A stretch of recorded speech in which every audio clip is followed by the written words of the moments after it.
Hello HSC 26 batch. তো এই পর্যায়ে তোমাদের ডেফিনেটলি কলেজ দিয়ে চিন্তা ভাবনা চলছে। তো সবাই কলেজে ভর্তি হবে এবং মোরাললেস 1 মান্থের মধ্যে আমাদের মেজরিটি আসলে কলেজ সেটেল আউট হবে, সবার পড়ালেখা শুরু হবে। তো আগের থেকে আসলে পড়ালেখার এক্সট্রা চিন্তা না করে আমরা সঠিক সময় আসলে পড়ালেখার চিন্তাগুলো করব, তাই না? সো এই যে সামনে যে সময়টা, এই সময়টা কি আমরা আইডিয়ালি বসে থাকবো না, আমরা ধীরে ধীরে আস্তে আস্তে পড়ালেখার ভিতরে চলে আসবো, তাই না? তো 26 ব্যাচের জন্য আসলে বলছি যে তোমাদের ফিজিক্সের ক্ষেত্রে যাবতীয় যা কিছু দরকার হবে সেই সম্পর্কে সবসময় ফিজিক্স ম্যাথ তোমাদের সঙ্গে থাকবে। তো এই পর্যায়ে তোমাদের একটা বেসিক বড় কোশ্চেন যে আমি কোন বইটা আমরা পড়বো, তাই না?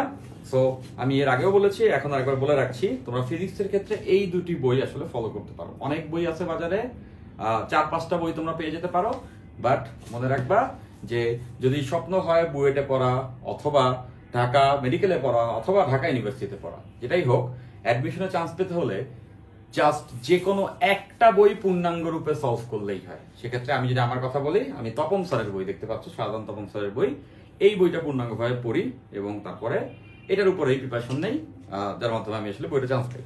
সো তোমরা তপন স্যারের বই অথবা ইসাক স্যারের বই, এই দুইটা বইয়ের যে কোনো একটা কালেকশনে রাখতে পারো এবং চাইলে দুইটা বইও রাখতে পারো, বাট পড়বো কিন্তু আমরা যে কোনো একটা বই।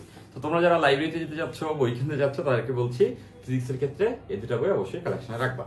এবং এটা হলো ফিজিক্স ডান, এই দুটো বই তোমার কাছে থাকলে বা যে কোনো একটা বই থাকলেই চলবে। পাশাপাশি ফিজিক্সের ক্ষেত্রে আমরা যখন অঙ্ক সলভ করবো, আমাদের একটা বড় জায়গা হচ্ছে কি ক্যালকুলেশন করা। দ্যাটস ওয়াই একটা সায়েন্টিফিক ক্যালকুলেটর যেমন FX991ES বা এই স্ট্যান্ডার্ডের যে ক্যালকুলেটর আছে, এগুলো আমরা কিনে ফেলতে পারি। তাহলে ডান, এই গেল তোমাদের প্রথম কাজ। এই কাজটা আমি সবাইকে দিলাম, সবাই এই বই এবং ক্যালকুলেটর কিনে ফেলবা। তারপরে এরপরে পড়ালেখা শুরু করতে হবে। সো মেজরিটি আসলে কোনো না কোনো কোর্স পারচেস করতে চাও, তাই না? কোর্স পারচেস করে অনলাইনে পড়তে চাও, সেই ক্ষেত্রে ডেফিনেটলি তোমাদের জন্য ডু অর ডাই 3.0 এই কোর্সটা আসবে, যেটা আমার ট্রেডমার্ক কোর্স। বা তার আগে আমি বলছি, আগে আসলে দেখে শুনে বুঝে তারপরে তোমার আসলে যে কোনো কোর্সে যুক্ত হওয়া উচিত। যারা যারা পড়াচ্ছে, যারা যারা অনলাইনে পড়ায়, তারা সবাই ডেফিনেটলি ভালো পড়ায় এবং সবার একটা ডিফারেন্ট স্ট্র্যাটেজি বা ফ্লেভার আছে।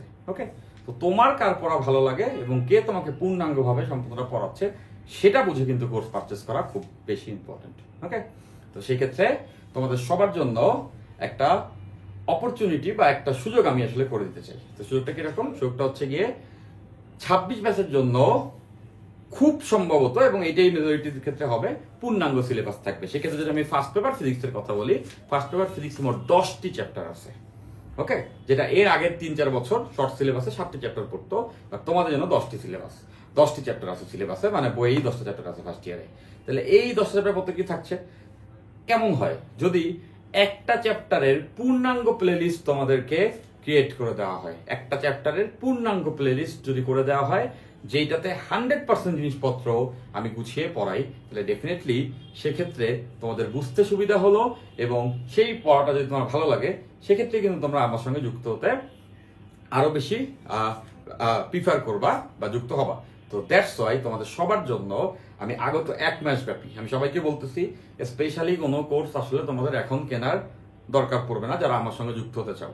বাট একটা চ্যাপ্টার দেখা যাবে কলেজগুলোতে 1 মাস ব্যাপী একটা টাইম নিয়ে হচ্ছে গিয়ে একটা চ্যাপ্টার পড়াবে, প্রথমে 1-1.5 মাস। আমাদের কলেজ শুরু হতে এখন 1 মাস বাকি। সো পুরো একটা চ্যাপ্টারকে আমি পুঙ্খানুপুঙ্খভাবে A to Z 100% জিনিসপত্র একদম ফ্রিতে তোমার জন্য প্লেলিস্ট তৈরি করবো।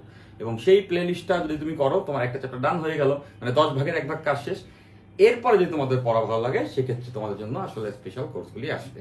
এখন সেই চ্যাপ্টারটা কি হবে সেটা তোমাদের থেকেও রিভিউ নিব, এবং আমাদের এই আগত মাসে, আজকে 31 তারিখ, তো নেক্সট মাস জুড়ে আমরা কিন্তু সেই একটা চ্যাপ্টারের প্লেলিস্ট তোমার জন্য তৈরি করবো।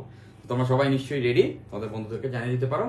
এবং যারা ফিজিক্সটা নিয়ে চিন্তিত, যারা চাচ্ছ বুয়েট, ঢাকা ইউনিভার্সিটি, ঢাকা মেডিকেল, এই টাইপের স্বপ্নকে হাত দিয়ে ছুঁয়ে দেখতে, তাদের সবাইকে বলবো আমাদের ফিজিক্স ম্যানিক পেজে চোখ রাখো, আমাদের সঙ্গে যুক্ত থাকো এবং এই পূর্ণাঙ্গ প্লে লিস্টটা তোমরা ডেফিনেটলি সবাই দেখবা। সো অ্যানাউন্সমেন্টের ভিডিওতে আরো সামনে আসবে আমরা কোন চ্যাপ্টারের উপরে বেসিক ভাবে কাজ করব। ঠিক আছে, তো দেখা হবে অন্য সব ভিডিওতে। সো টেক কেয়ার, আল্লাহ হাফেজ।